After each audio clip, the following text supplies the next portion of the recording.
If I were to ask you what the very first console I ever played was, you'd probably answer something like the PlayStation 1 or N64. Now, those are both good systems. My dad did own a PS1 when I was a kid, but that was not the first game system I played on. Another good guess might have been Sega Genesis or the Super Nintendo. We also had both of these when I was a kid too, but I never got to play either of them. Because my sister dropped a coin in the Super Nintendo, and I think they sold the Genesis before I was old enough to play. I don't know. But anyway, no. I started out on the good old NES. 2. The NES, being my first console, was home to many of my favorite video games, like Mario 3, Castlevania, Metroid, Double Dragon 2, Life Force, Ninja Gaiden, Battletoads, and it's even home to my personal favorite video game of all time, The Legend of Zelda. But we're here today to talk about one of my more underappreciated favorites, which is Street Fighter 2010, The Final Fight. The Street Fighter series is well known, and amazingly still well loved, even with the most recent iteration being a mess on launch. There's still a massive fanbase that plays that game, and there's an even larger fanbase that still plays the older titles. I'm one of them. However, within that large fanbase, I'm part of a smaller fraction of players. I'm one of the players who likes Ken.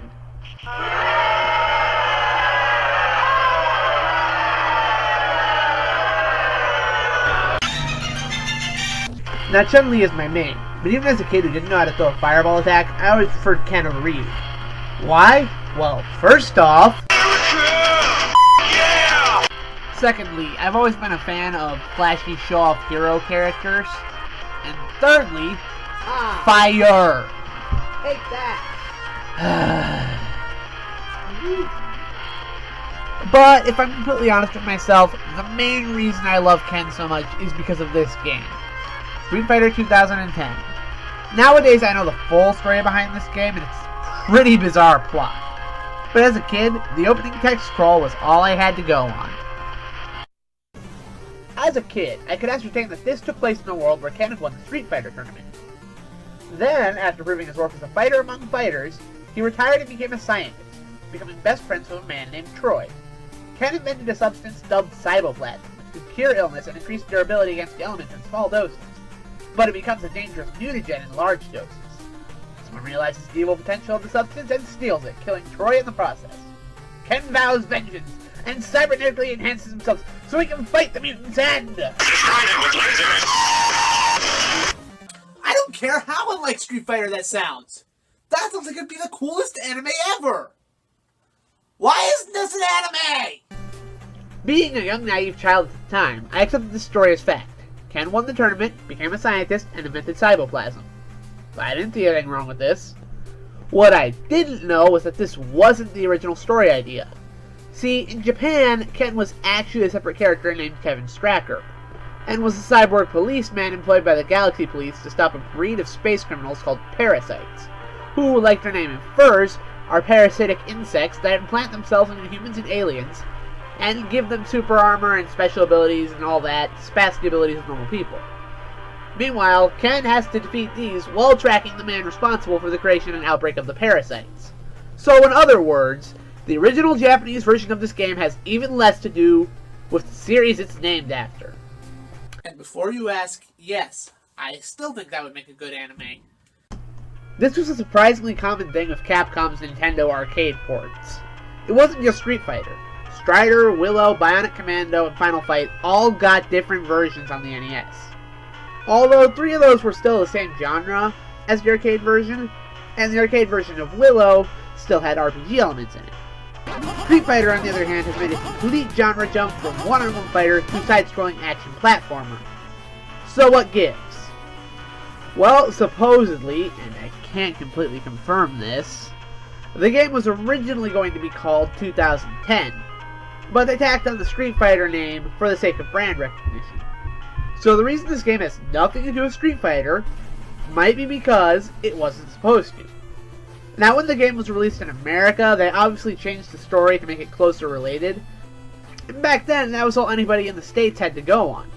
So, to my little 7-year-old mind, this was canon. The game itself is an interesting specimen. I said it was a side-scrolling action platformer, but it's a little bit more complicated than that. Each stage in the game consists of finding and destroying a target enemy, then escaping into a portal to the next stage. But this is harder than it sounds, thanks in no small part to the unique control scheme. You have a jump button and an attack button, and you attack by shooting what I thought were rapid-fire Hadokens, but are actually called Sonic bullets. You know what? Screw it. Those are Hadokens. Ken is capable of shooting in 6 directions. Right, left, and up are self-explanatory, and you can shoot down by doing this weird little backflip in the air, but it's not useful, so I never really did it. And let's just get this out of the way right now. Yes, you press down to shoot up diagonally. The backflip maneuver becomes much more useful later in-game once you get a power-up, but I'll talk about those later. Ken is also capable of climbing up walls like Spider-Man or Ryu in Ninja Gaiden 2, but you're limited to firing in only one direction while climbing. The controls take some getting used to, and I do recommend something of a turbo button for maximum enjoyment, but once you figure it out, you can do some pretty cool stuff. In addition to fighting the target enemies of each stage, you also collect power-ups. Why? Well, when you start out, your projectiles have a very limited range. You have to collect 2 power-ups in order to increase your range, and can increase your range up to 5 times. Plus, when you're fully powered up, you can press forward and attack to perform a strong blast with homing properties. This is easier said than done, though. This is because of one of the most infuriating aspects of the game, the minor enemies. They come in many varieties, but the most common are these things that remind me of the jetpacks from Spy Kids. These guys can come from any direction and will do their best to crash into you. The problem here is twofold. 1, these guys are small enough that they can slide right underneath your bullets, and 2, I swear these guys always go just a little bit farther than I think they're going to. Long story short, the game would be much easier without these guys. But much easier is still really difficult. This game runs all sorts of challenges, and each stage offers a different challenge from the last. The first stage is pretty basic. Just collect power-ups and avoid getting hit by the jetpacks until the target appears. One of my favorite things about this game is the graphics, and this first boss is a great example why. Look at it, it's like this weird flying devil scorpion. Come on, it's just cool! And there are plenty of other enemies in this game that look just as cool. The backgrounds are also really neat. The first world gives off a real Blade Runner cyberpunk vibe. And if there's one aesthetic I'm a huge sucker for, it is cyberpunk. The rest of the worlds also have their own unique look. There's a plant world full of bright green and various biological monstrosities, a desert planet that reminds me of the Star Wars video games, a water world full of various aquatic beasts, and the last world is a space station that feels like a cross between cyberpunk and H.R. Geiger. I believe the angry video game nerd said it looked like a cyber nightmare. I agree. And this being a Capcom game, the music is phenomenal. My favorite track is probably the Planet 1 Stage 3 theme.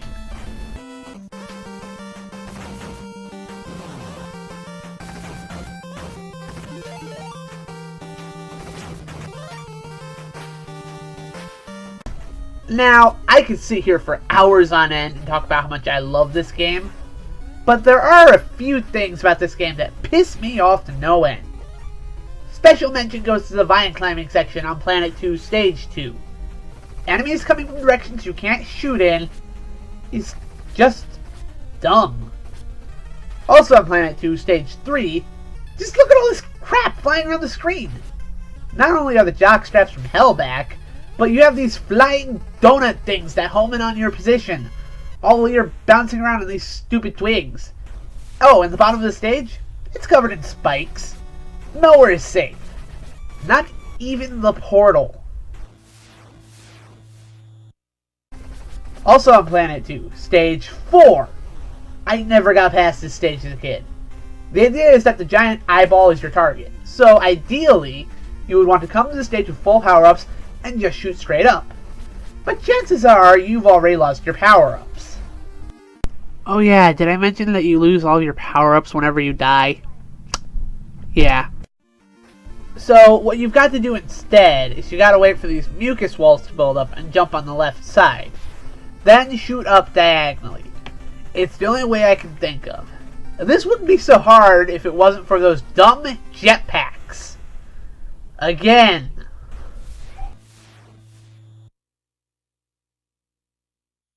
My biggest issues with the game come from Planet 3.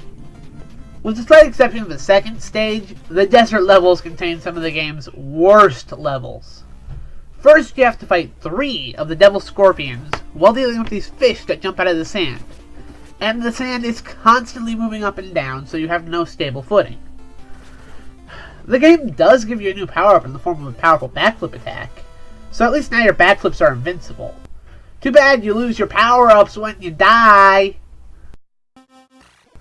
Stage 2 gets a pass for its laughably easy boss, but then you go back to the first stage and fight a new enemy in the form of a mask that can build a body out of sand and also shoot snakes from its mouth.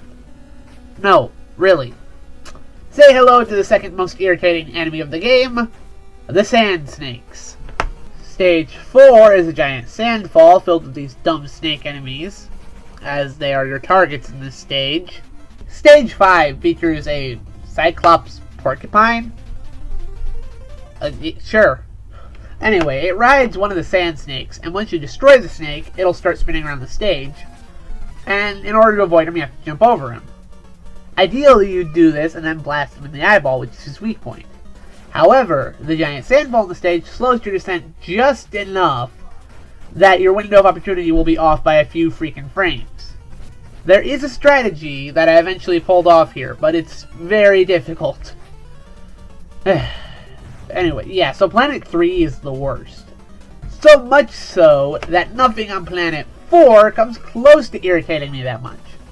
Not the stage that moves back and forth trying to crush you, nor the giant fight against a clam that has a giant worm trying to drag you under the ice into another part of the stage. Actually, I like that stage.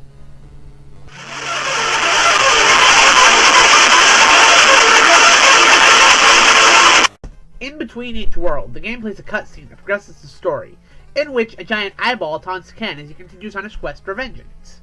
As Ken gets closer and closer to the killer's location, he begins to feel pain, as if something was crawling around inside of him. After many battles, Ken reaches the lair of his foe, and coincidentally the final stage of the game. The final world isn't much to write home about. You've got a stage where you have to kill more of those donut things from Planet 2, then you've got a stage where the goal is to get to the end of the level, and then the final stage is a boss rush. This segment has been hailed as one of the most unfair final stages ever, owing largely to the time constraints. But I think that the difficulty may be a tad over-exaggerated. It is tricky to get to the end of the stage with full power and enough time left over, but it is a far cry from impossible. After plenty of hard work and toil, we arrive at the final boss to realize that Troy was the villain all along! Oh, I'm friggin' shocked. Troy reveals that he faked his own death and stole the cytoplasm so he could rule the galaxy. He then tells Ken that the pain Ken's been feeling is thanks to a dose of cytoplasm that Troy infected him with before erasing his memories of the event. He offers for Ken to join him so they can rule as best friends forever.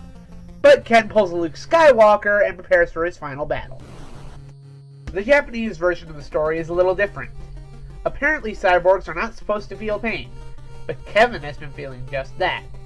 When he reaches the lair of Dr. Jose, or however that's pronounced because Japan, he discovers that he is one of the parasites he has been fighting against from the very start.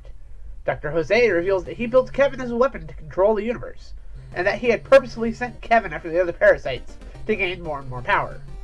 Jose learns why you should never make a sentient weapon. In the end, both Troy and Jose transform into a zoonoid, and I just realized how much of this plot was stolen from the Guyver, before merging with their parasitic creations, transforming into what I can only describe as cancer.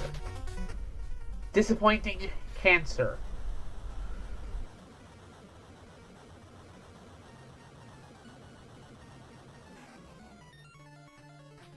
After the climactic battle, Ken and Kevin both receive distress calls. In Kevin's case, he is being called upon to arrest or eliminate a terrorist cyborg. Deciding to push his rather disturbing origins as a weapon of war out of his head, Kevin chooses to continue fighting and return to Earth. Ken, on the other hand, is called back to Earth to deal with the cytoplasm problem, which has become epidemic. Dark. So, this game is pretty crazy, both in plot and gameplay. But it's the craziness that draws me to this game. Yes, aesthetics are important to me, and they play a large role in my fondness of this game. But the fact is that nothing else like this exists. And that fact is both commendable and somewhat saddening.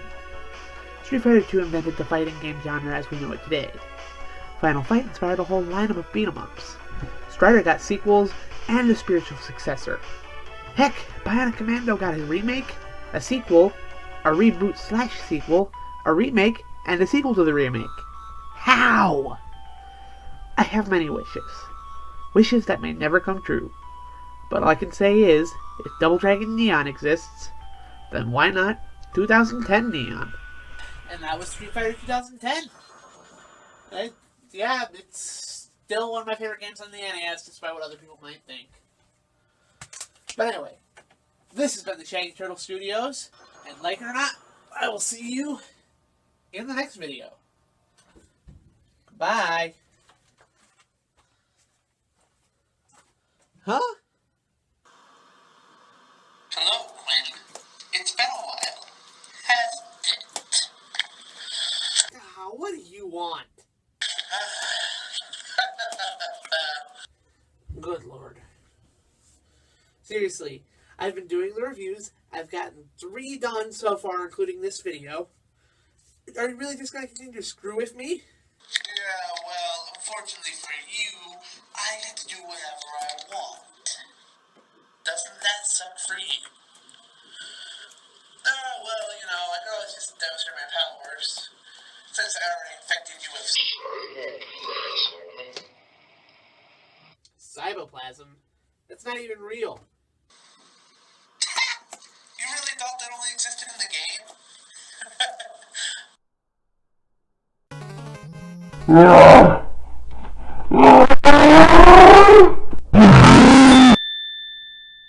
Oh, crap, I forgot.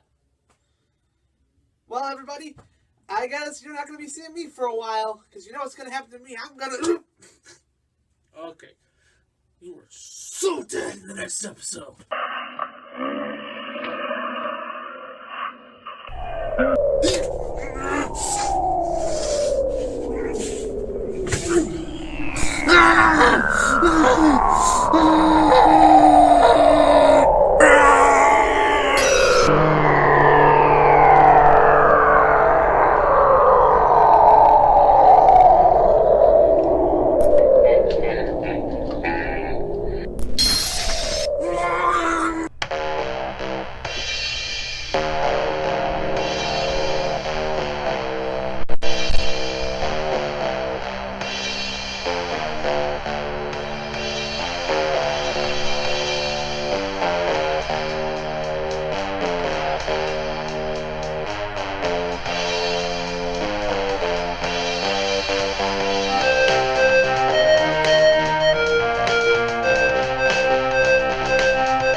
Subscribe.